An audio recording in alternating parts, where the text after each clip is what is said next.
Assalamualaikum warahmatullahi wabarakatuh.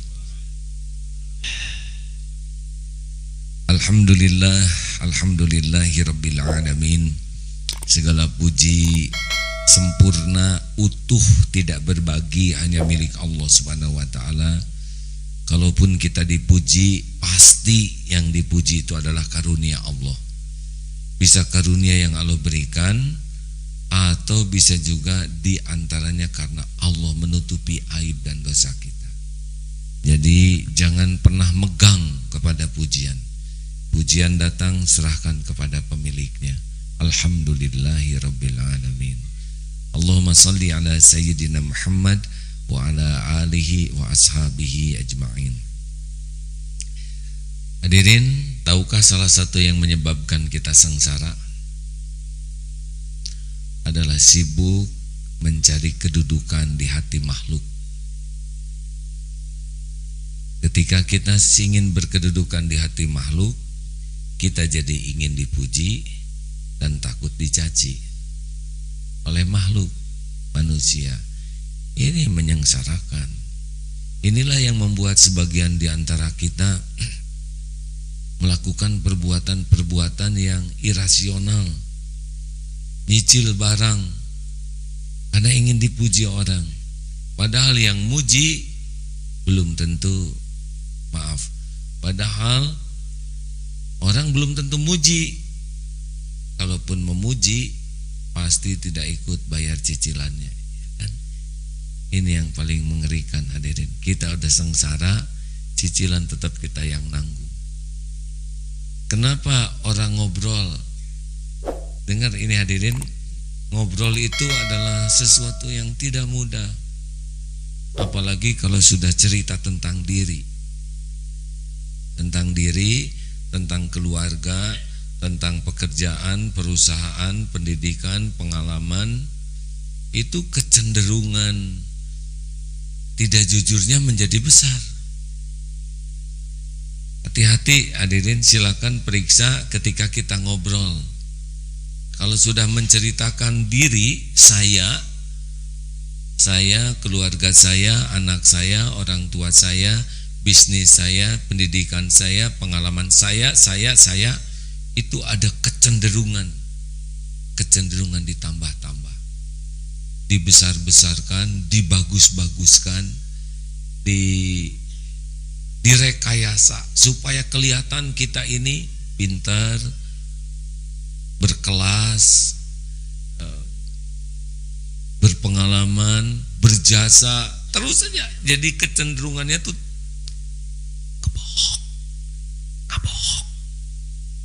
bohong. Karena ditambah-tambahkan jadi bohong yang tambahan ini.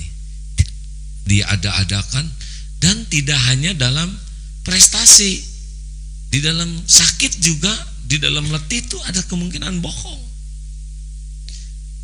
Aduh ya, waktu semalam saya sakit, saya tahan. Padahal aslinya nggak gitu. Aslinya mah dia nggak goak, tapi dia nebeng.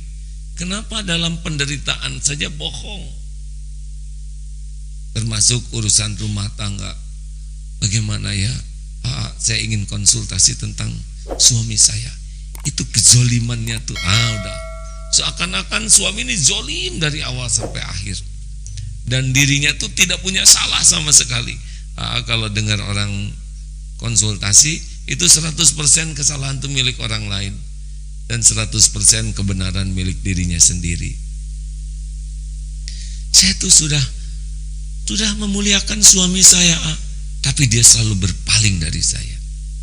Saya sudah siapkan makanan, saya sudah tahajud, saya sudah saum, coba itu. Padahal itu tahajud kalau ditanya satu aja, tahajudnya khusyuk tidak lewat tuh, benar? Saya sudah berkhidmat sepenuh hati, semuanya jadi dikemas. Ini bahayanya kalau kita bicara. Kenapa? Karena kita ingin kedudukan di hati orang yang kita ajak bicara. Ini hadirin, kita harus sangat serius. Jangan sampai kita belajar, sholat, saum, beramal, tapi sirna karena memang kita tukang acting. Ngarang barusan hadirin, ada susah ini karangannya. Kenapa ngarang? Jangan-jangan ingin kedudukan di hati saudara.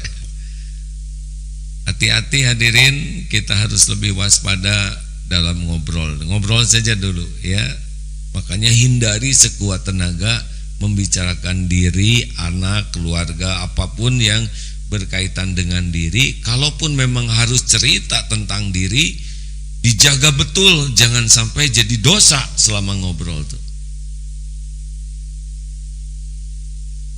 Kemarin nih, bahayanya cerita diri. Saya ngobrol ini pun rada tegang nih, saya takut senjata makan tuan.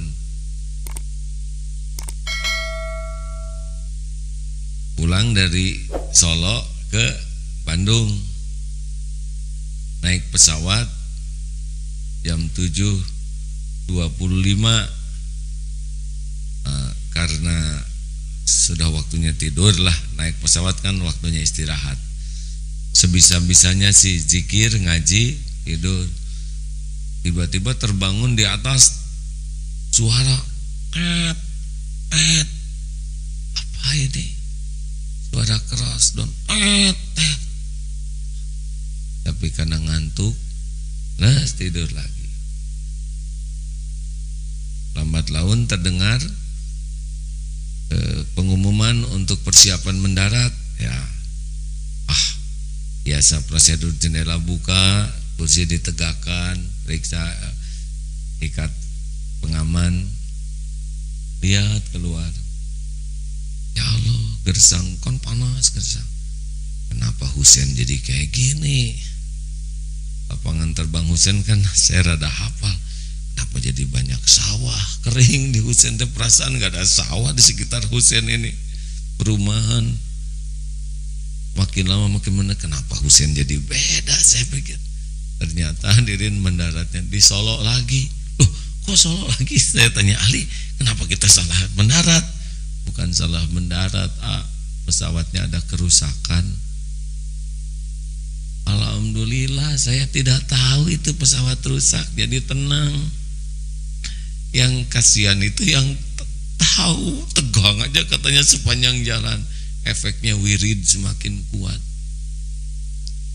Baru kemarin mendengar pesawat jatuh, kemudian ini pesawat sudah terbang, ada kerusakan. Yang jemput di sini tegang karena beritanya pesawat sudah terbang, tapi dilihat, loh kok jadi delay, terlambat. Ini bagaimana pesawat sudah terbang tapi jadi tidak ada? Ternyata balik lagi. Yang bahaya adalah yang nanti bercerita, ya kan, itu bisa itu goncangan kan, padahal gitu aja goncangan. Karena cenderung didramatisir. Itu ketika goncang, Allahu Akbar, hampir saja keluar asap. Asap dari mana? Dari mulutmu ya. Hadirin, kalau tidak hati-hati jadi dagangan ini. Terus apa yang dicari? Kenapa ngobrol jadi ngebohong begini? Ya, untuk diakui dirinya dalam situasi sulit, gawat, tapi selamat. Begitulah. Ini kebiasaan kurang baik. Kenapa kita capek-capek harus ngarang, ngebohong, mengada-ada? Karena kita cari kedudukan di hati orang. Terus kalau orang kagum ke kita gimana? Wah, hebat. Enggak juga, enggak ada yang hebat. Paling gitu. Itu kita kan bisa sendiri ya.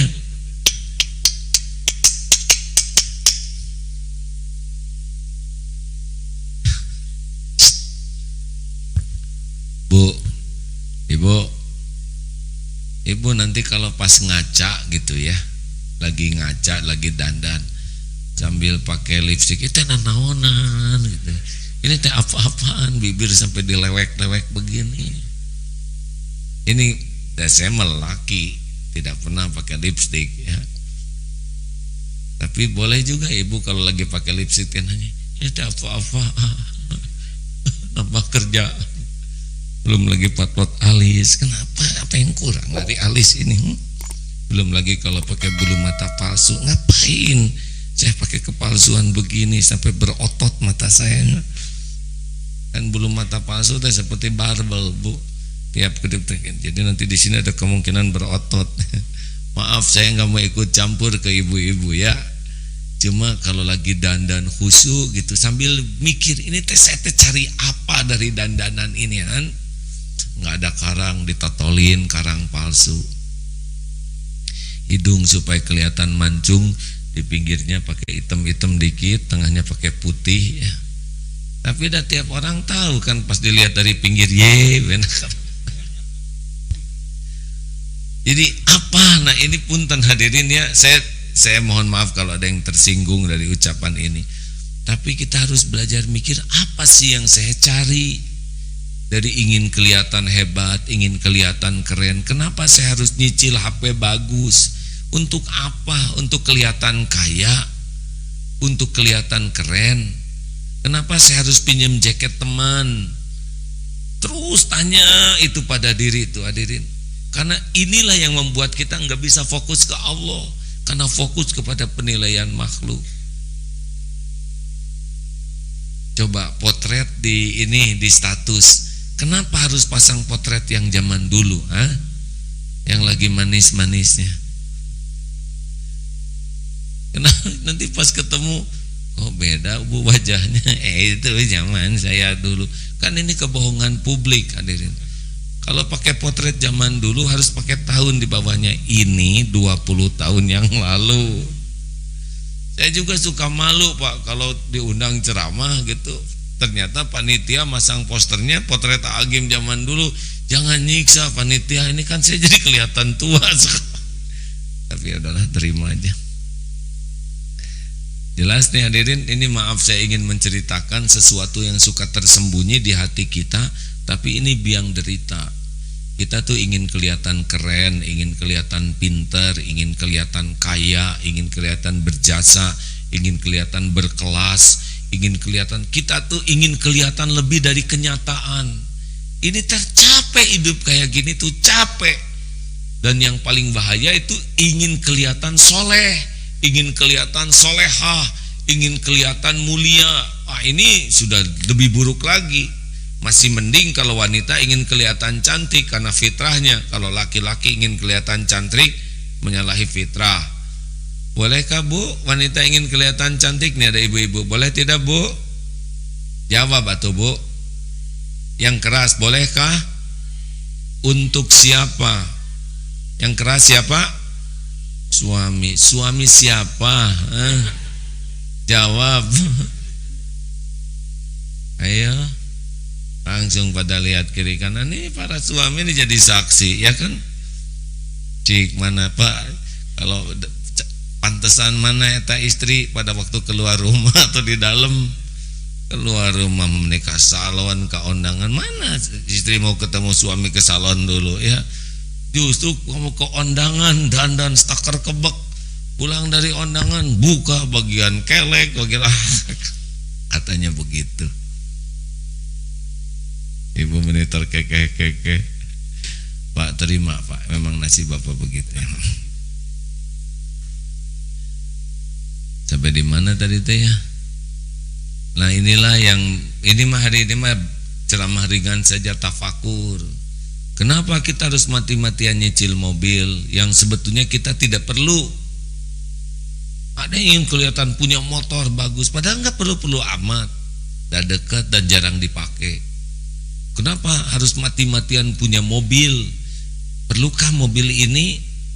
Nah, biasanya kalau jatuhnya keingin itu tekanan. Kalau perlu tidak jadi tekanan karena memang kita perlu. Tapi kalau cuman ingin pasti nggak efektif. Ingin tuh kan tidak pernah puas. Seperti air laut ingin tuh. Baru juga minum pasti pengen minum lagi. Kalau memiliki sesuatu karena ingin, dia nggak akan puas. Baru juga beli, pengen lagi. Jadinya nggak ada kebahagiaan itu. Ya seperti karyawan gaji segini, pengen motor, dinaikin gaji, pengen mobil. Jadinya hidupnya tuh ngejar-ngejar saja keinginan. Tiba-tiba tua, udah gak menikmati apa-apa karena disiksa oleh keinginan. Nah keinginan itu apa? Apakah keperluan kita atau penilaian orang? Banyaknya sih ingin dinilai orang. Jadi harus bagaimana dong? Sebetulnya naluri ingin dipuji, ingin diakui itu udah software kita. Kita juga tidak tahu kenapa kita pengen dipuji, benar? Kan nggak tahu apa itu cinta, jengkel, cemburu. Kita kan nggak lihat bentuknya. Tahu bentuk cinta itu apa? Seperti kuping gajah kan, yang gitu terus ditusuk sate itu jatuh cinta. Kita nggak tahu kenapa bisa jatuh cinta. Kenapa lihat seseorang jadi kunang-kunang 1001 malam? Kenapa ada enak, jengkel, ada dengki? Kita nggak tahu bentuknya apa. Nah ini software yang Allah ciptakan. Ada hardware ini yang nampak, ada yang halusnya. Dan salah satu softwarenya itu adalah pengen dipuji. Jadi gimana? Tinggal kita geser.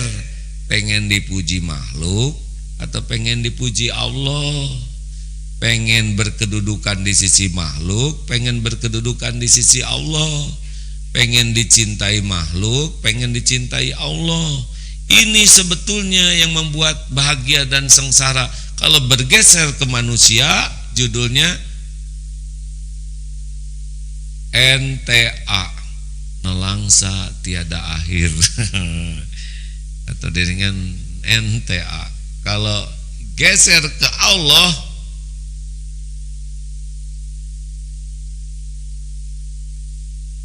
lagi ngarang hadirin ya. Karangannya harus tidak terduga oleh saudara. BSL, bahagia selama-lamanya. Nah, gitu. Masih ingat nggak? Saya udah lupa yang tadi ada. Jadi sekarang tinggal ngegeser. Keinginannya jangan dihilangkan. Bagaimana cara ngegesernya? Lihat untung ruginya. Apa untungnya kita dipuji oleh makhluk? Apa untungnya kita dikagumi oleh makhluk? Sedangkan manusia itu la haula wala quwwata illa billah.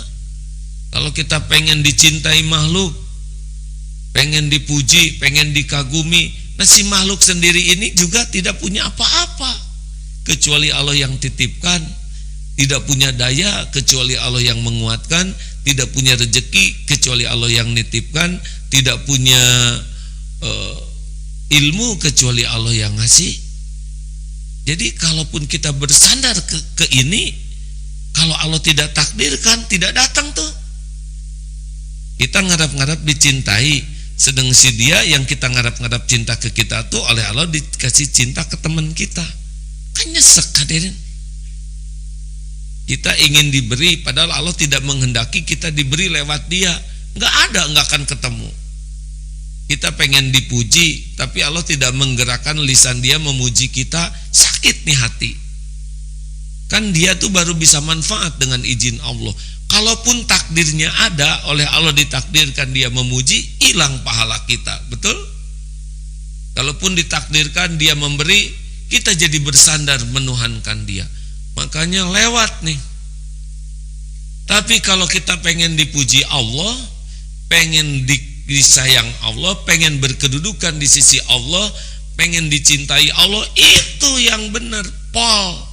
Karena segala-galanya milik Allah, segalanya dikuasai Allah dengan sempurna. Dia yang maha memiliki, dia yang maha baik, dia yang maha adil, maha pengasih, penyayang. Jadi kalau Paul, Allah tahu keperluan kita lebih tahu dari kita sendiri. Orang tidak tahu cara ngebahagiakan kita, Allah pasti tahu karena dia yang menciptakan kita. Orang tidak ngerti keperluan kita, Allah tahu karena semua keperluan kita juga Allah yang menciptakan. Dan kalau Allah mau ngasih, gak ada yang bisa ngalangin. Kalau Allah mau melindungi kita, gak ada yang bisa nyelakain. Allah ngerti bagaimana. Aduh, tidak sopan nyebut Allah ngerti. Allah maha tahu bagaimana membuat kita bahagia, membuat kita bisa melakukan yang terbaik. Ayo jadi gimana dong kita harus cuek sama orang? Siapa yang nyebut suruh cuek? Kita tetap melakukan yang terbaik, cuma sasarannya bukan untuk dipuji orang. Jadi bagaimana penampilan kita nih? Apa yang Allah suka?